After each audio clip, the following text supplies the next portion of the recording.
How dare you come to my way again? You this useless poor ex-wife. The kick sent Linda sprawling across the polished floor of Accra Mall. Her ex-husband Daniel stood over her, laughing with his new wife Jessica, both dressed in expensive designer clothes while Linda wore simple market clothes. Shoppers gasped, phones came out recording, but Daniel didn't care. That's what poor trash deserves, he sneered, not knowing the tall man in civilian clothes walking toward them was a decorated military colonel. If you're listening right now, help me prove something wrong. My colleague said I wouldn't even reach 10,000 subscribers, but I believe stories like this deserve to be heard. Help me show them that these tales matter and comment where you are watching from. Linda was 32, divorced for 2 years after Daniel left her for Jessica, his boss's daughter. He'd taken everything in the divorce, their house, savings, even her car, claiming she'd contributed nothing to their 8-year marriage. Linda had rebuilt from nothing, working as a seamstress, living in a small room, raising their 7-year-old daughter Grace alone. Daniel paid no child support, called Linda worthless, made sure everyone knew he'd upgraded. Today, Linda had saved for months to buy Grace new school shoes at the mall. She'd run into Daniel and Jessica by terrible luck. Jessica had mocked her cheap dress. Daniel had insulted her poverty. When Linda tried walking away with dignity, Daniel had kicked her from behind, sending her tumbling, humiliating her in front of hundreds of witnesses. His laughter echoed through the mall as Linda tried standing, tears of shame burning her eyes. But she wasn't alone anymore. 6 months ago, Linda had met Colonel Marcus Thompson at a church program. He was 40, a career military officer, widowed with no children, kind and respectful. They'd married quietly 3 months ago, with Marcus accepting Grace as his own daughter. Linda hadn't told Daniel, hadn't posted on social media, hadn't needed his validation or jealousy. She'd simply moved on, finding real love with a real man. Now Marcus, who'd been shopping for Grace's birthday gift, stood behind Daniel. "You kicked my wife," he said quietly, his voice carrying military authority. Daniel turned, saw a civilian, and laughed. "Your wife, this poverty girl? Congratulations on marrying trash." Marcus smiled coldly. "I'm Colonel Marcus Thompson, Ghana Armed Forces, and you just assaulted my wife in public. Security, call police. This man is being arrested." Daniel's face went white as military ID appeared and armed mall security surrounded him. The police station was chaos. Daniel, still arrogant despite handcuffs, kept demanding his lawyer and claiming he'd barely touched Linda. But Marcus had the entire assault on his phone, filmed from when he'd noticed the confrontation starting. "That's assault, public humiliation, and about to be a very expensive lesson," Marcus told the detective calmly, his colonel rank getting immediate serious attention. Linda sat giving her statement, still shaking from shock and humiliation. She explained her history with Daniel, the cruel divorce, the years of poverty and mockery, today's unprovoked attack. Jessica, also detained for participating in the harassment, was crying about her reputation and her father's political connections. Neither seemed to understand they just attacked a military officer's wife in public with witnesses and video evidence. Marcus made one phone call to his commander, explaining the situation. Within an hour, the case was flagged priority. Assault on a military spouse was taken seriously in Ghana, especially when evidence was this clear. Daniel's lawyer arrived, a sharp man named Kofi who immediately saw the problem. "Daniel, you kicked a woman in public. There's video, witnesses. And she's married to a colonel. You're facing serious charges. I didn't know she remarried." Daniel protested. "She's been poor, living like trash, working in markets. How was I supposed to know?" Kofi shook his head. "That's not a defense for assault. You attacked her regardless of who she married. The military connection just makes it worse because now there's institutional pressure for prosecution. You're in serious trouble." Daniel finally looked scared, reality penetrating his arrogance. Meanwhile, Jessica's father, a wealthy businessman, arrived furious. But when he learned his daughter had helped humiliate a colonel's wife, his anger shifted to fear. Military connections in Ghana meant influence, and this colonel could make serious problems for his businesses and reputation. The man who thought his money made him untouchable suddenly realized he'd underestimated badly. As police processed charges, Marcus held Linda close, promising, "He'll never touch you again." "That's a promise." The video went viral overnight. "Ex-husband kicks poor ex-wife, doesn't know she married military colonel," trended across Ghanaian social media. People were outraged by Daniel's cruelty, Jessica's participation, and the casual way they'd humiliated Linda. Support poured in for Linda, with thousands of comments praising her dignity and condemning Daniel's behavior. The public pressure made prosecution inevitable. Linda's life had been so different 3 years ago. She'd been a devoted wife, working small jobs to support Daniel through his master's degree and career advancement. She'd managed their home, raised Grace, believed in their future. Then Daniel got promoted, started working closely with Jessica. And everything changed. He became distant, critical, cruel. Linda thought it was stress. It was actually betrayal. The divorce had destroyed her. Daniel claimed she'd been a financial burden, contributed nothing, deserved nothing. His expensive lawyers crushed her free legal aid. She lost the house they'd built together, the car she'd helped buy, the savings she'd contributed to. Daniel got everything, left her with just Grace and a suitcase of clothes. His family had mocked her, saying she should have been a better wife. For 2 years, Linda struggled. She learned sewing, working in Makola Market making clothes for small money. She moved to a single room in Nima, barely affording rent and Grace's school fees. She went days without eating so Grace could eat. Daniel never sent child support, never called Grace, never acknowledged his daughter's existence. He was too busy posting his new luxury life with Jessica on social media. Then Linda met Marcus at a church singles event. He was different, quiet, respectful, genuinely interested in her as a person, not just her body. He listened to her story without judgment, respected her struggle, loved Grace from first meeting. When he proposed after 4 months, Linda hesitated, afraid of being hurt again. But Marcus was patient, proved his character through actions, and slowly Linda learned to trust love again. Now, seeing her husband defend her when her ex-husband attacked, Linda finally understood what real love looked like. The preliminary hearing was packed with media. Daniel and Jessica, both released on bail, arrived looking nervous despite expensive clothes and lawyers. Marcus sat beside Linda in his full military dress uniform, ribbons and decorations making clear he wasn't just a colonel but a decorated war veteran. The judge, seeing his service record, gave him respectful acknowledgement before proceedings began. Prosecutor presented the video, which showed clearly Daniel kicking Linda unprovoked while Jessica laughed and encouraged it. Witnesses testified about hearing their verbal abuse before the physical assault. The mall security footage showed Linda trying to walk away peacefully before Daniel attacked from behind.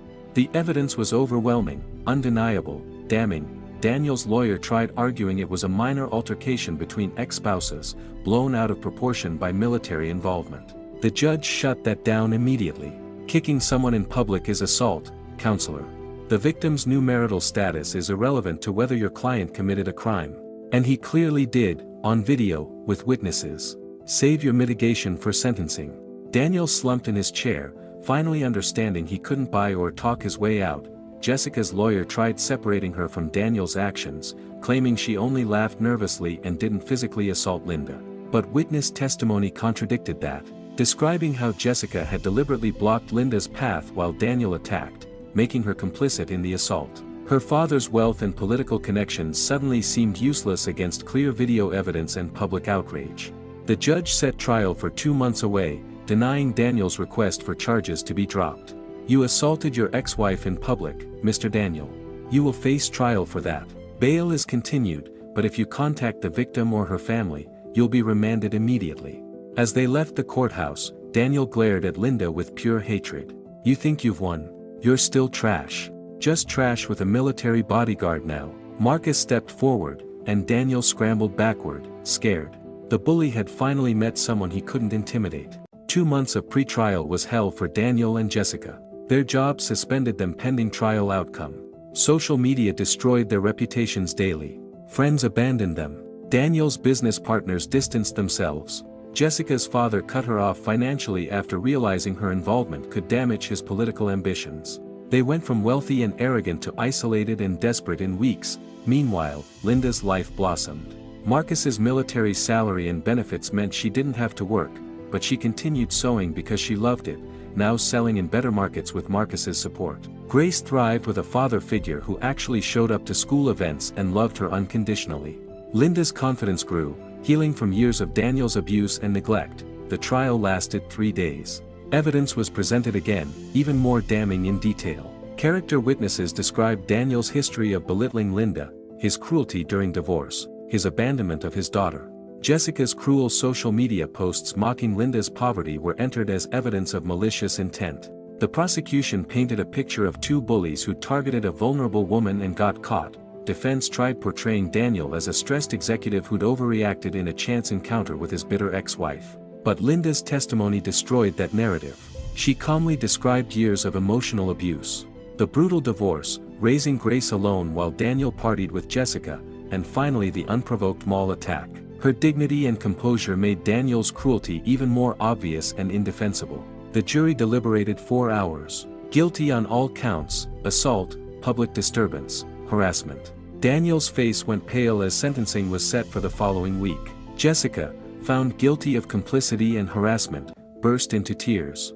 Both faced potential jail time, massive fines, and permanent criminal records. As they were led away, Daniel looked at Linda one last time, and she looked back with something he'd never seen before: pity. She'd won not by becoming like him, but by rising above him completely.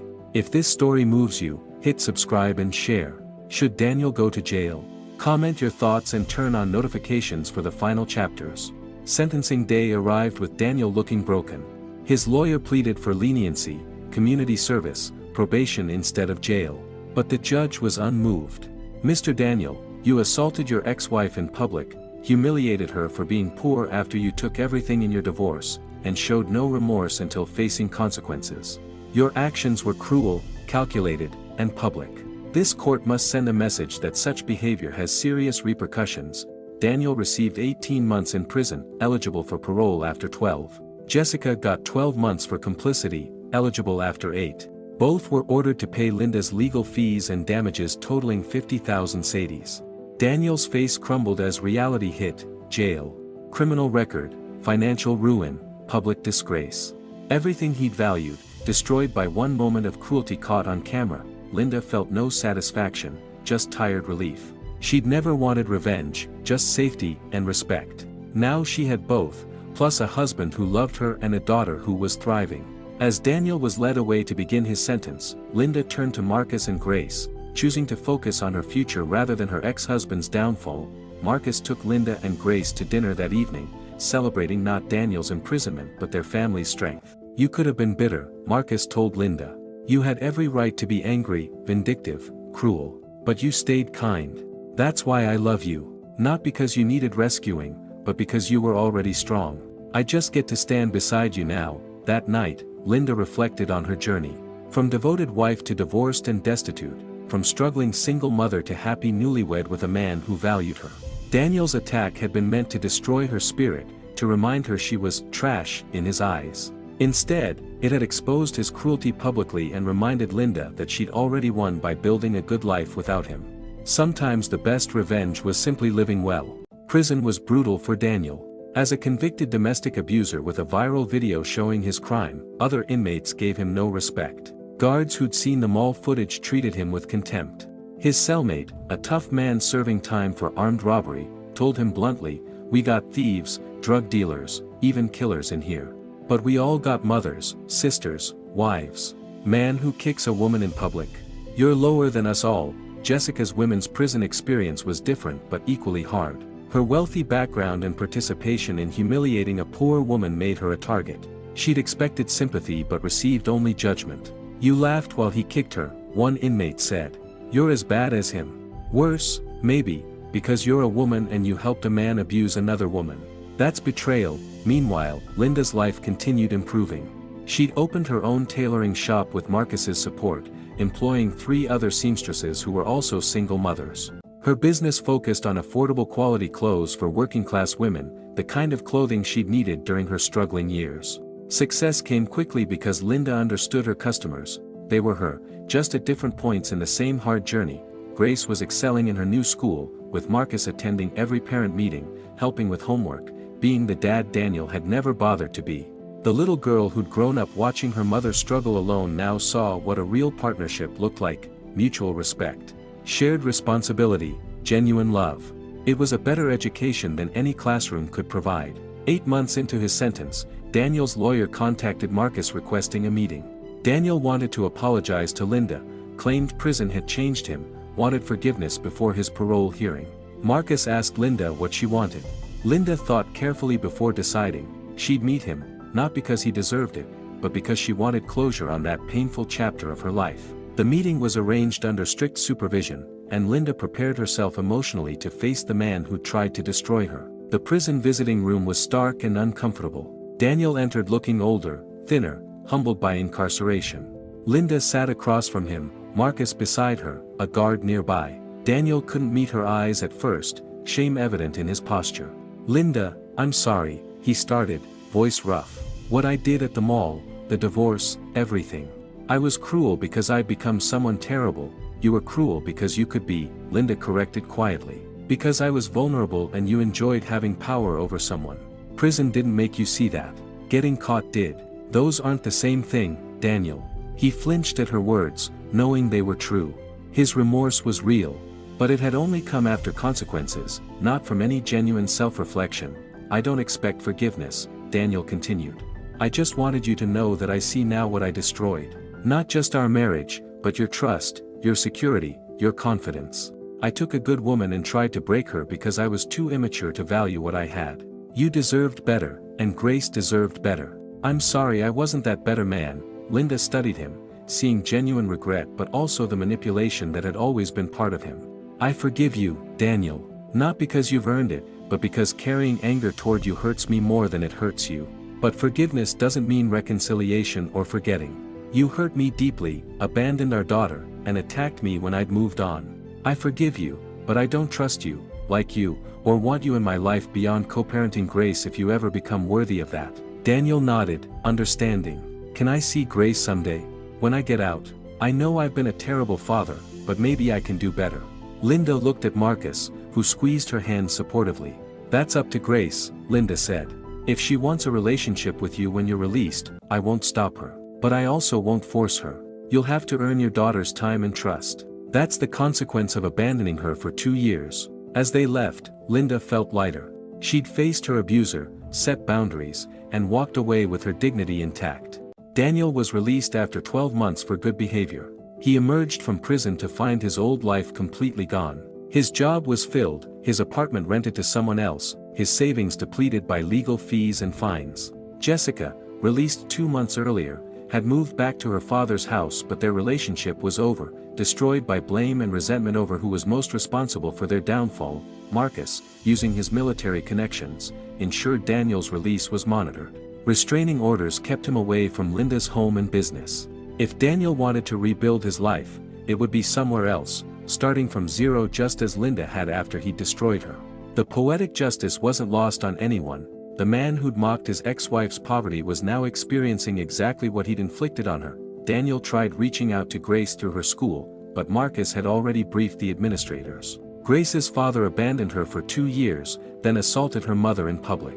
He's not permitted contact without prior arrangement through legal channels and the child's consent. Daniel was learning the hard lesson that fatherhood was earned through presence and care, not claimed through biology and entitlement. One Sunday, 9 months after his release, Daniel saw Linda, Marcus, and Grace at church. He'd started attending the same church, genuinely trying to change, seeking redemption and purpose. Seeing his daughter happy with another man as her father broke something in him, not with anger but with grief for what he'd thrown away through his own cruelty and arrogance. After service, Grace approached him first, a brave 9-year-old who'd been raised by Linda to be forgiving but wise. "Hello, Daniel," she said, not calling him father because he hadn't earned that title. "Mama says you wanted to talk to me. I'm willing to talk, but Colonel Marcus is my dad now. You can be Daniel, and maybe someday we can be friends. But you hurt Mama really bad, and I love Mama, so you have to prove you've changed before I can love you." Daniel knelt down, tears streaming, understanding his daughter was offering him more grace than he deserved. 3 years after the mall incident, Linda stood in her now successful tailoring shop, watching her employees work. She'd built something real from nothing, twice. The first time Daniel destroyed it. This time, with Marcus's support and her own resilience, she'd created something that couldn't be taken away because it was built on her skills, character, and determination rather than someone else's approval. Daniel had slowly rebuilt a relationship with Grace, seeing her supervised visits monthly. He'd gotten a modest job, lived simply, and attended therapy to address the arrogance and cruelty that had defined him.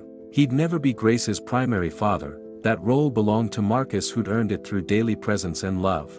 But he was becoming someone Grace could respect as a changed man trying to do better. Jessica had moved to another city, starting over with a new name and new humility. The woman who'd mocked Linda's poverty had learned that wealth without character was worthless.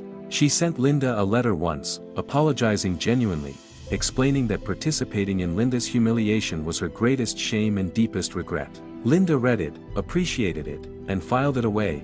Having moved beyond needing Jessica's redemption, Marcus got promoted to brigadier general, his career thriving while he remained the steady, loving husband and father his family needed. Grace was excelling in school, talking about becoming a lawyer to help women like her mother who'd been abused by the system. And Linda, who'd been kicked in a mall and called trash by the man who'd once promised to love her, now ran a business, had a loving family, and had transformed her pain into purpose. One evening, Linda stood in her bedroom looking at the woman in the mirror. She saw scars from hard years, but also strength, wisdom, and peace. Daniel had tried to destroy her by exposing her poverty publicly. Instead, he'd exposed his own cruelty publicly and given her the gift of Marcus finding her in that moment of need. "Thank you," she whispered to her reflection, grateful not for the kick but for surviving it, for rising from it, for using it as the catalyst to fully understand her worth. She'd been called trash, but she'd proven she was treasure. And that made all the difference.